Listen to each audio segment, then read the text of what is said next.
Hi everybody, welcome back to Let's Play Neverwinter 2. Is there anything to explore? No.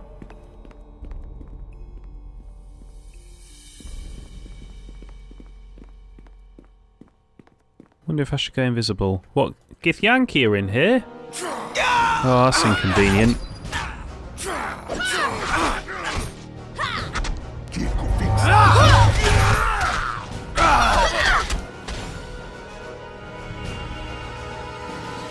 Let me for grain.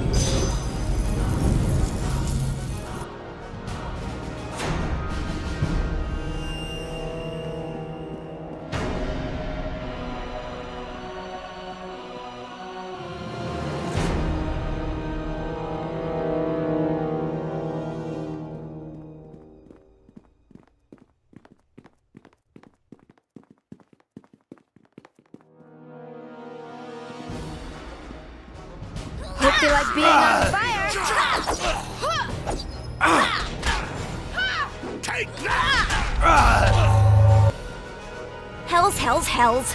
Was that all right? Follow me!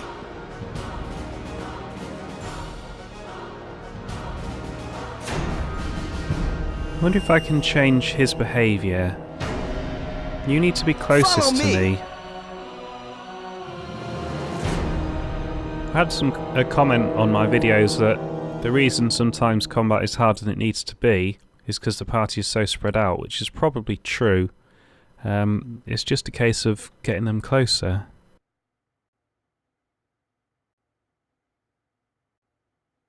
Guard me!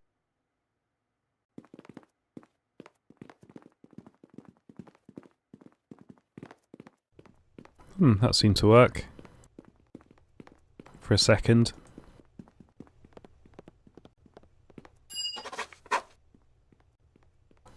Who's there? Answer me.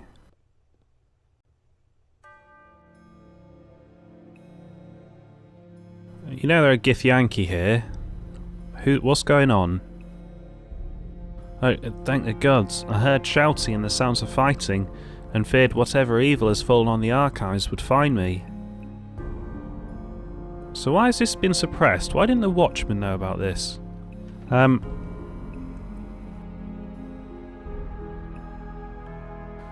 Is he wearing a veil? He's wearing an eye patch. I need to find information on Ammon Jero. Jero?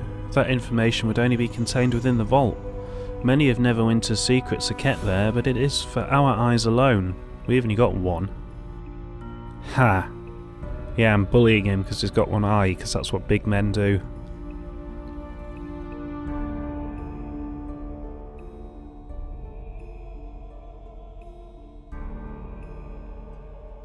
No, that's not really true, is it? That information is important to me. Yes, I can hear that much in your voice. Very well, if you swear to protect Neverwinter and keep its secret safe, I will help you. I vow to protect Neverwinter and keep its secret safe. Very well, these marauders most likely seek entrance to the vault as well. You must find 4 pedestals in the archive. Upon each is a parchment and a pen, which can only be seen by one wearing a caretaker's veil. Each of the pens will scribe a question on the parchment regarding a book.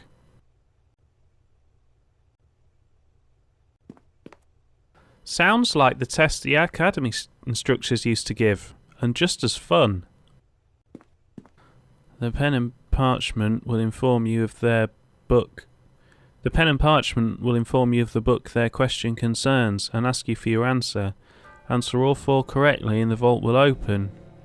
So we're going to have to answer 4 logic puzzles of some sort, I would guess. Or comprehension, I don't know yet.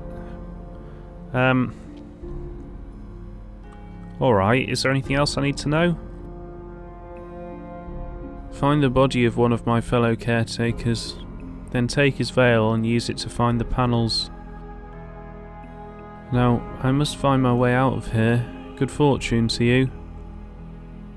Thanks for your help.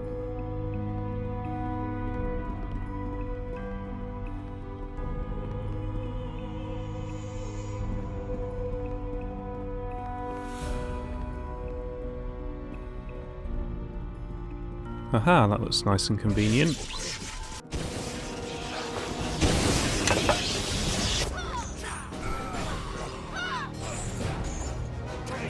Caretaker's Veil. This veil is used by the caretakers of the Neverwinter archives, so that they may find and handle the books and records within the secured archive, but they cannot read them.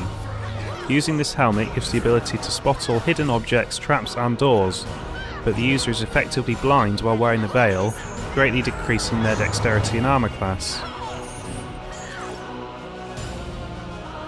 This isn't that bad a penalty. Dex -4 isn't good. And it gives you -2 AC on top of that, I would think. So we'll probably find our AC goes down to 16. Yeah, what did that do? Oh, that was rubbish. So it is quite a penalty. But true seeing is very, very useful. What armor class has everyone What's got? going on? Everybody, follow me! What's going on? Yes. I mean, what helmet have you got on, Kelgar? You've got a nothing helmet as well. That only gives you -3 AC, that's interesting. I'm just tempted to keep it on him forever. And where is everybody?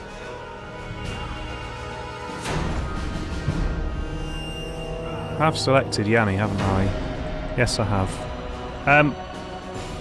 Okay. Very interesting. So there's one of the pedestals. I presume there's some more on there.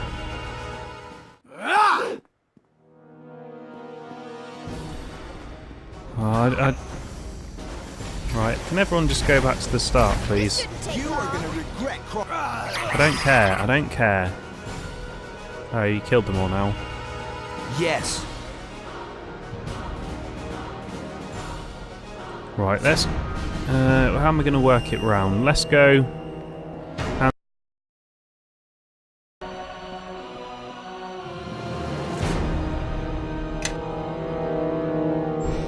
I wonder if we've been missing secret doors everywhere. I haven't read that book. I'll read it once I get the other 2 volumes. Yeah, I mean, if we've been missing things like this through the whole game,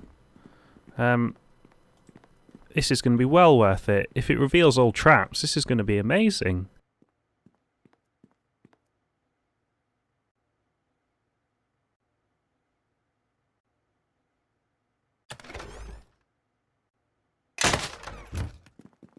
I think that's probably a recipe book, not a reading book.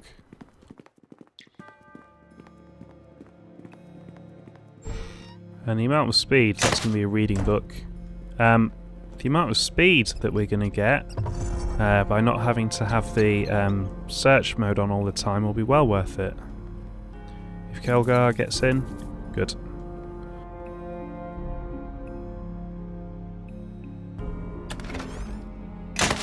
That's probably a reading book.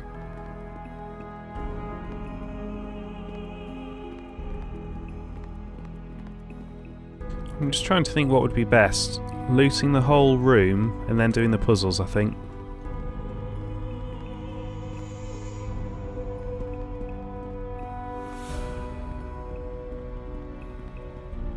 I'm just choosing whether you'd be... No, because you need your dex too much. You can't take a 4-point dex penalty.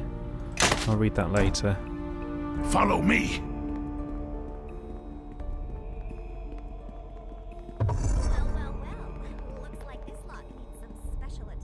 Yes.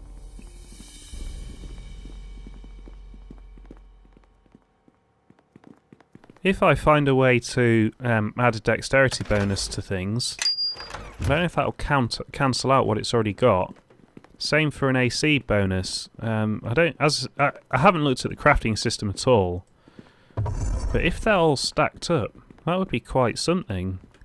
If I could get rid of the penalties, even if I just change it to Dex +1, or can add up Dex +1s until it cancels out. I think it's probably time to start looking at this crafting system. What's that? That's probably the room that we get unlocked at the end.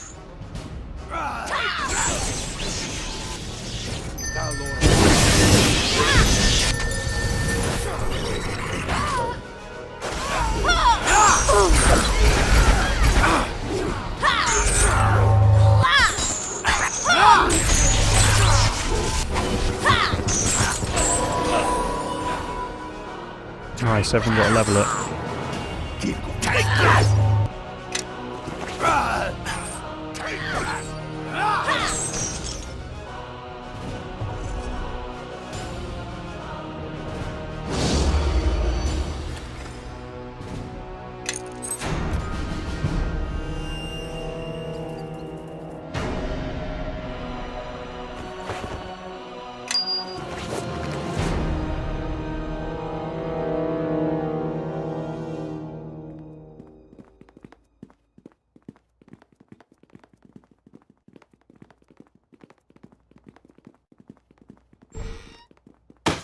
That's probably a reading book.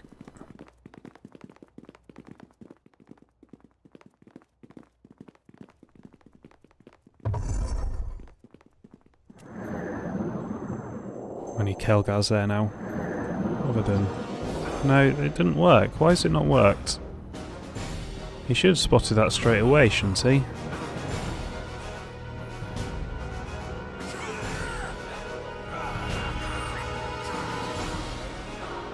I think this is because we're in combat rounds that she's not taking 20.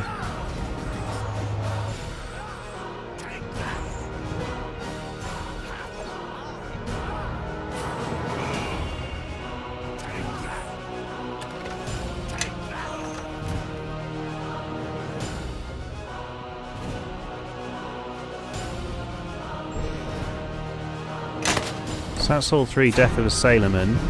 I don't know if a sailorman has anything to do with a harbourman. That could be interesting for personal reasons.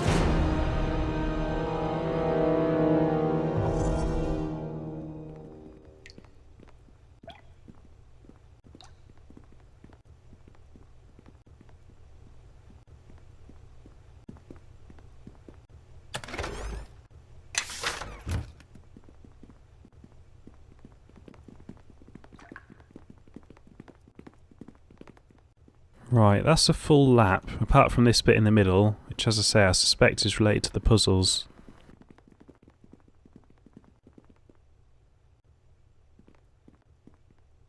Yes? Yes. Kelgar's got to do the puzzles. That's a bit worrying. Yes? Follow me. Okay, Yes? that's a bit Yes. clumsy, isn't it? Yes. Quite annoying. Through the veil, you can see the shapes of a feather pen and leather parchment lying on a pedestal, glowing with a soft light. When you approach, the pen rises into the air and scribes a question. The following question references the Eelfarn cipher. So that must be one of the books we picked up. Right, how do I get out of this? Get out. How do I get out? There isn't an option to get out. Why is there not an option to get out? I can't even escape and load. Ah, no, I don't need to.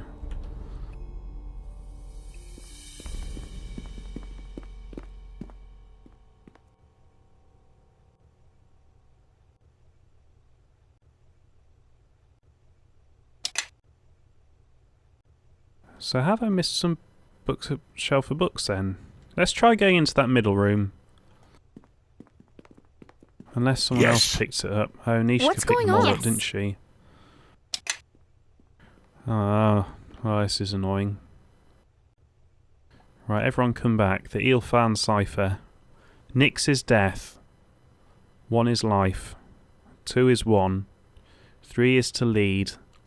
4 is to follow. 5 is nature. 6 is the weave. 7 is the shadow. 8 is you. 9 is me. Okay, I got to be honest, I don't understand that. But maybe that's because it's a cipher. Oh no.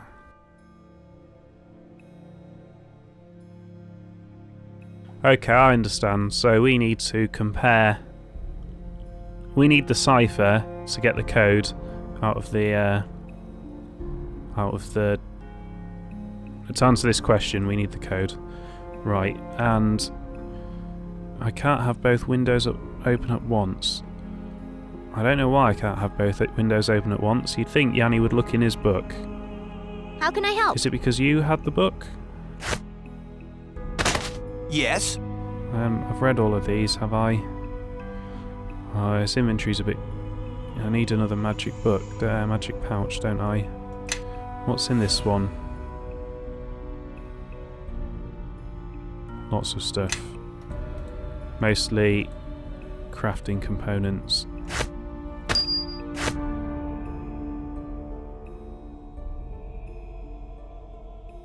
I think books can go with scrolls, that makes sense.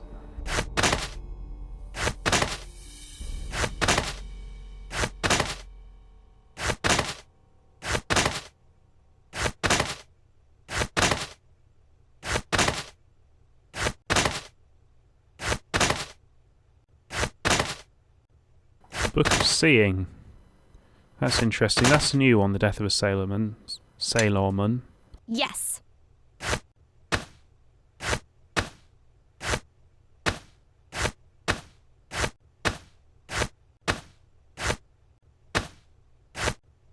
Yes. I have watched one of the films, Death of a Salesman, but I can't remember it.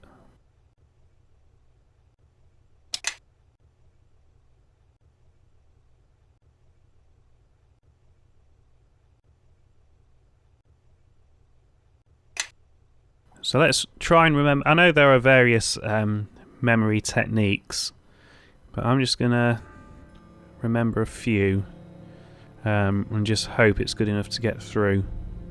I could write them down, couldn't I, on a pen and paper in real life.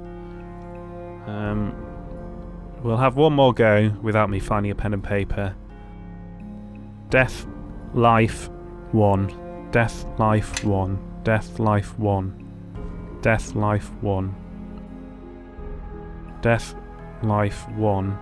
So death is 0, or nix. Oh.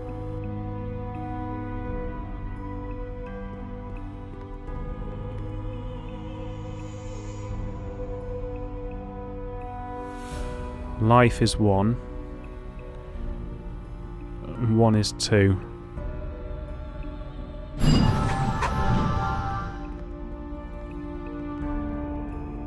So these puzzles aren't difficult. If I went and found a pen in meat space, I could do that quite easily. Or if in game for some reason you didn't close your book, but he does.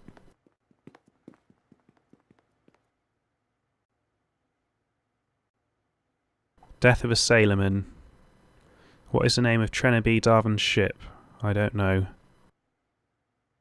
Good, because if that was correct, it would be a bit underwhelming. Death of a Sailorman. Jeez, this is long. What follows is a telling of the long fall of blood sailor Treneby Darvin, scourge of the North Sword Coast, whose exploits have been heinously glorified in countless books, songs, prose, and the foolish hearts of young boys and girls. Before you continue and be warned.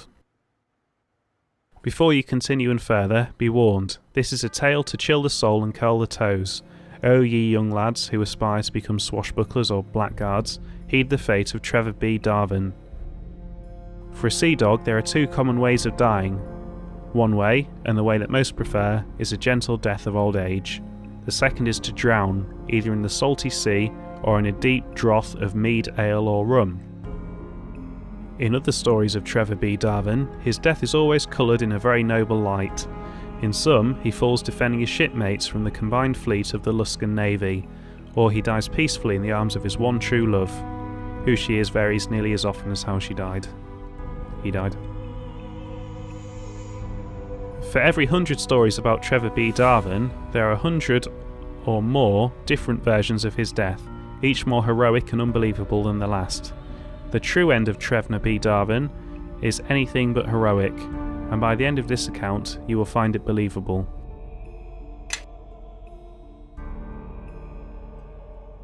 To relate how Trevna B. died, it is first important to understand how he lived. Disregard the flowery claims of the bard's tales and open your mind to the stark facts.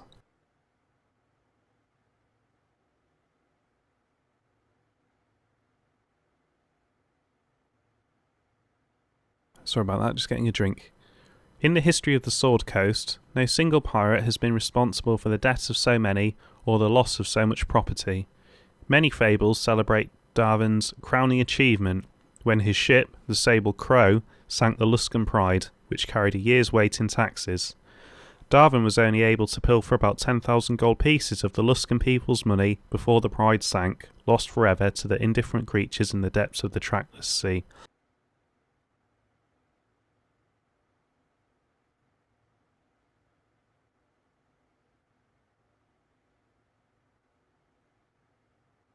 As a direct result of Darwin's actions, Luskan entered a deep recession. Half of the standing army had to be dismissed because Luskan could no longer pay their wages. Entire outlying villages starved to death from the lack of Luskan aid, and taxes were doubled for the next decade, driving many businesses to close and many Luskan citizens to become homeless. And what became of the 10,000 gold that Darwin stole from the defenceless Pride? He certainly did not tithe it to the poor as the legends say he did. Rather, he used the money to commission a sister ship to the Sable Crow, the Crimson Hawk. He gave the ship over to his favoured consort, Lariat Quist. With 2 powerful pirate ships, he intended to bring Luskan commerce to its knees, and then brave the more heavily armed merchant ships of Neverwinter. Fortunately, his plans were soon thwarted by his own arrogance, and he was betrayed by the only person he had ever shown kindness to. Right, I'm going to have a break for a minute, and I'll come back in 2 minutes once I've got my cough under control. I'm back. I will finish what I started. Still glowing from his triumph of sinking the Luskan Pride, Trevna B. Darwin wanted his next plunder to be greater still. In the captain's bedchamber on the Crimson Hawk, Lariat Quist whispered a bold idea in her lover's ear to raid the Gilded Sovereign, Luskan's flagship. Darwin was won over by his greed and lust, and soon he set the Sable Crow to sail, with his lover following in the Crimson Hawk. At the cusp of sunset, the Sable Crow approached the Sovereign sunward. Just as the Crow was about to deliver its opening volley, a piercing alarm sounded from the Crimson Hawk. Lariat Quist had betrayed Darwin by alerting the Sovereign to their presence.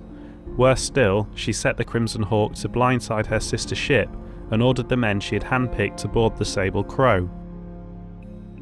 Even faced with certain death, most sailors take comfort that they will be welcomed into oblivion peacefully by drowning. As Darwin knelt on the forecastle of his ship, preparing to slide into the embrace of the trackless sea, Lariat crept up behind him and pierced his heart with the jewelled dagger that Darwin had given her as a promise of his love for her. What a tragic and difficult to read story.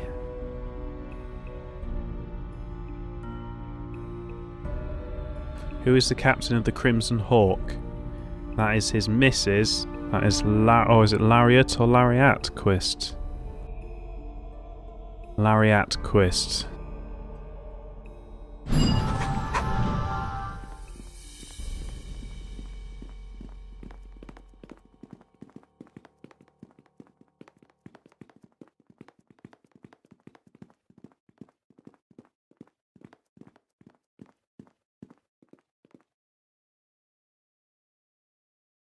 The Luskan threat to Neverwinter.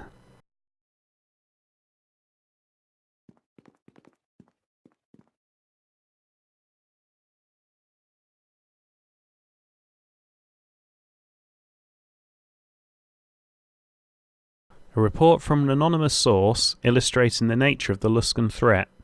1. Luskan is subtle. It will first attempt to weaken Neverwinter by undermining political allegiances. Lord Nasher must expand his political alliances across the Sword Coast to ward off Luskan aggression. The current Luskan ambassador, Torrio Claven, is a spy for Luskan and cannot be trusted. Luskan's immediate short-term goal is the assassination of Lord Nasher. They will take advantage of the chaos to attack. Luskan may turn its attention to Ruathim again, giving Neverwinter valuable time to prepare for a Luskan attack. So, undermine political alliances, so Lord Nasher must expand his alliances. Torrio Claven is a Luskan ambassador. They want to assassinate Lord Nasher to use the chaos, so Luskan can go back to Ruathim again. Luskan may turn its attention to Ruathim again to give Neverwinter time. Why is it still here? I'm really confused. Didn't it disappear before? Did I clear it before? I guess I must have done.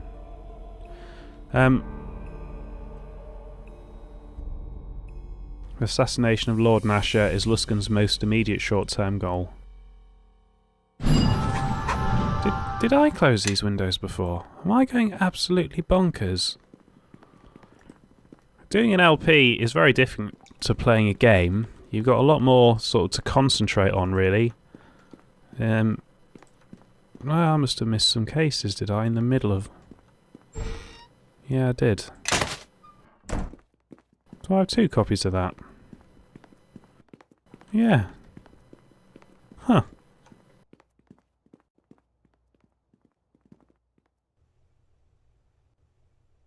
To counter the assumption of a flat Faerun, the author believes the shape of Faerun is... well, he obviously doesn't think it's flat.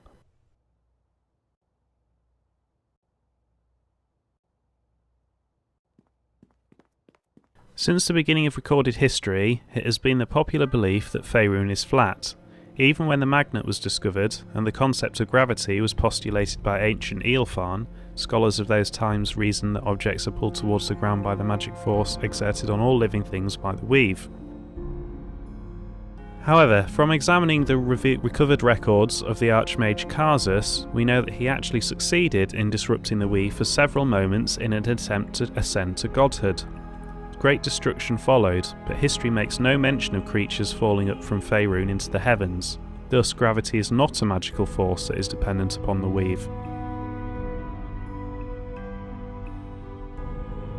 In addition to this strong counter-evidence, many explorers have claimed to have travelled completely around Faerun through a combination of land and sea travel, and even magical flight, as described in the journal of the great mage Icarian. Despite these testimonials, many scholars still cling to the old notions of a flat Faerun. Even the strong evidence I have stated has been dismissed by the so-called experts. However, I can prove beyond all doubt that Faerun is not flat, but rather is, in fact, the shape of a ring or a donut. The remaining pages look like they have been burned out. I don't know how Torm feels about people thinking the Earth is flat or round or a donut. I can imagine Yanni Saper probably would be a fireman and burn some books, if they were evil. I must have closed these before. I'm a complete idiot.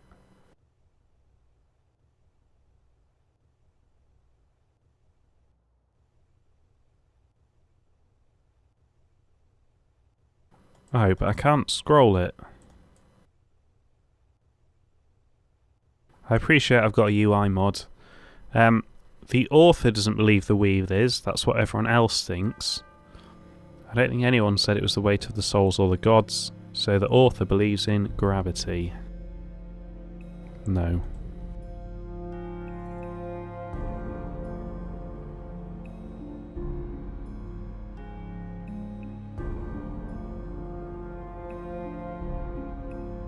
Okay.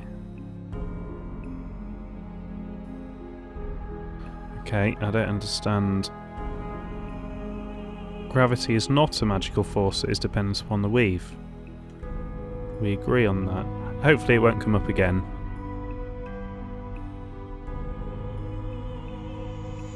So they've tried land, sea, and flight like Icarus. They haven't teleported because that wouldn't prove anything. Huh, I knew that one. Yeah.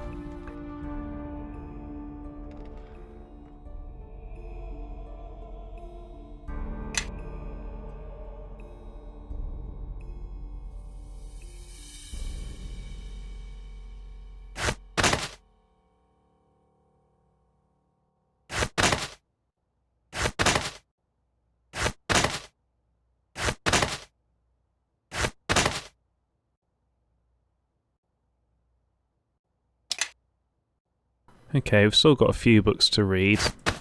Whoops, no, don't do that, don't do that.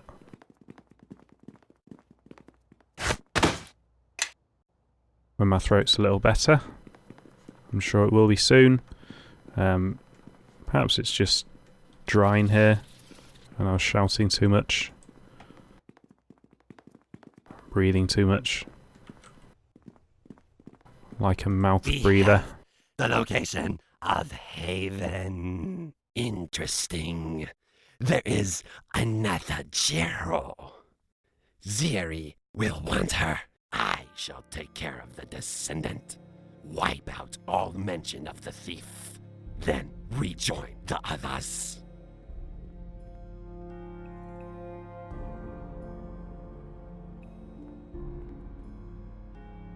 The collector! Kill him! Ah, the Kalakchar is me, is it? Yeah, the Kalakchar kill him. So I am the Kalakchar, that's interesting and new. How tough are these guys? Moderate. Ah, we'll let them fight on their own. Take that!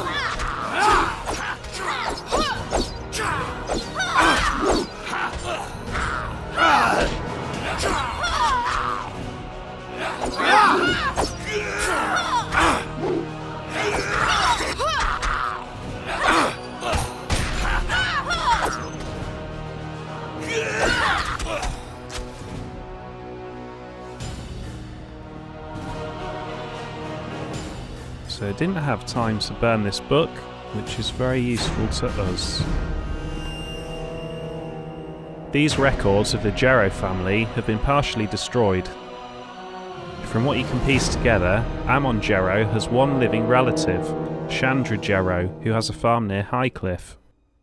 Chandra? The Highcliffe girl with the flammable barn? We need to get to her and quick! The Gith Yankee are probably heading there right now!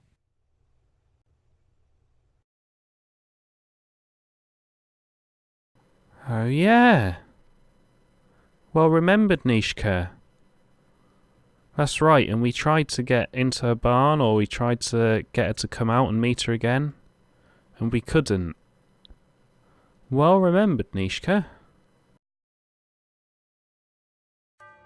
I can't remember, did we dislike Chandra and want to kill her? It was a long time ago now. I remember being very disappointed with Highcliffe in general, because it wasn't a village, it was just a street, and everyone stood out on the street. They didn't even go into the pub, they just stood out, the barman stood on the street corner. So that might have clouded my judgment. Let's stay here for now, and we'll go to Chandra's farm in the next episode. Thank you for watching. In fact, why don't I level up this episode?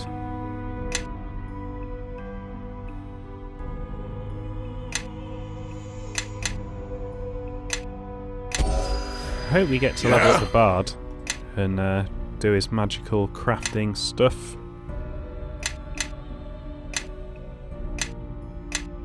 What's going on?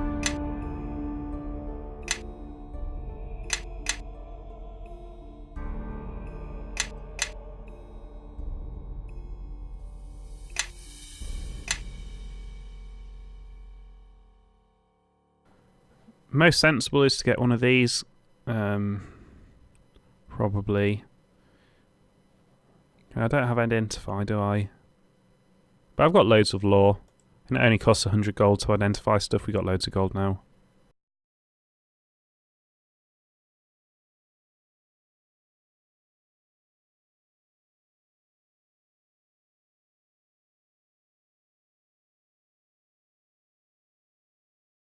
This sounds very, very interesting. So we can create a clone of someone that has a quarter of the HP, but has 15 resistance to everything but bludgeoning damage by the looks of it.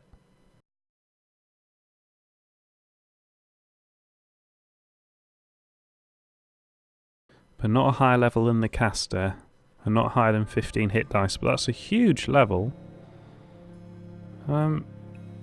And she's a human, not a special race, so she could copy anyone else in the party.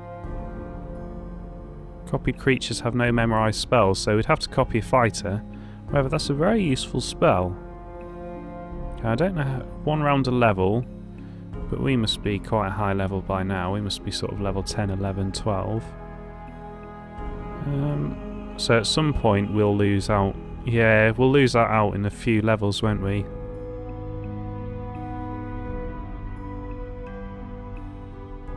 Cone of Cold does up to 15d6 in an area.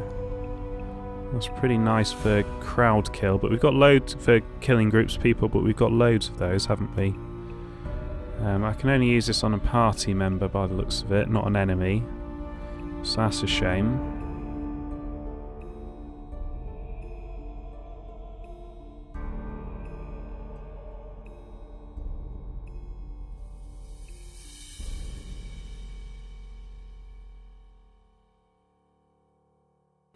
This would summon a wolf, that's not that impressive.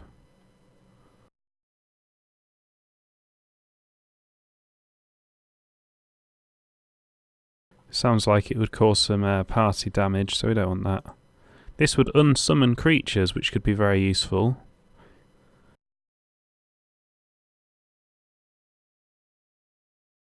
No, I'm going for this. I know we won't get that many uses out of it, because eventually we'll be over 15 hit dice. But then we can always start copying the enemies then. So let's do that. Ah, no, so I can't. I thought 1 was for all levels. Right. Again, we need individual killing spells, really.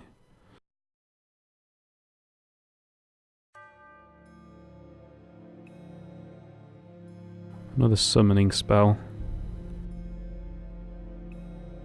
I don't know what a shadow variant is. Must be I don't know what this spell does. Maybe I should get it.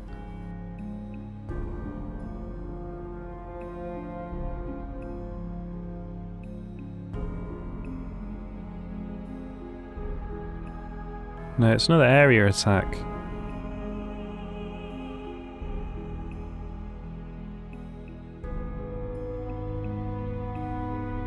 Another cone spell. We want an individual person. That would be quite good. On it, that affects 1 individual. And again, that'll weaken 1 individual. That might be quite good. I don't know if it stacks. But duration is permanent. So yeah, it must stack. That is a very, very powerful spell. Yeah, we'll definitely take that one.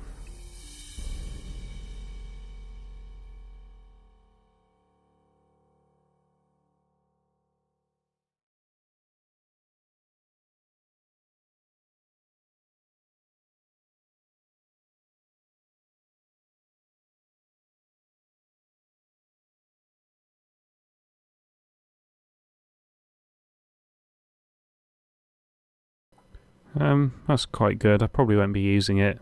Hold person is good. We'll take hold person, actually.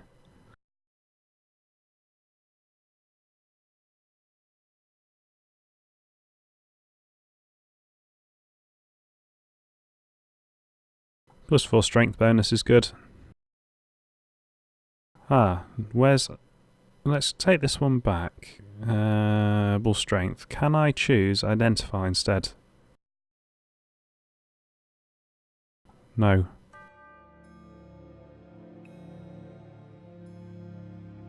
Knock is pretty useless. I think I've got an item that casts knock, and our thief is very good now. But it is, on its own, probably more useful than any of the spells, apart from maybe the buff. No, let's go for the buff, because we've already got an item that gives the knock effect, I believe. How can I help?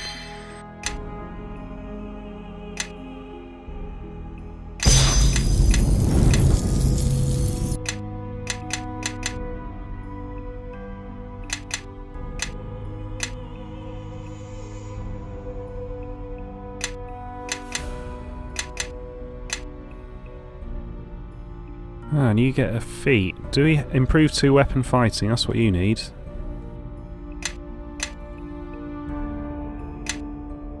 And I think I will call an end to the episode here. Thank you for watching, and I'll see you next time for more Neverwinter Nights 2.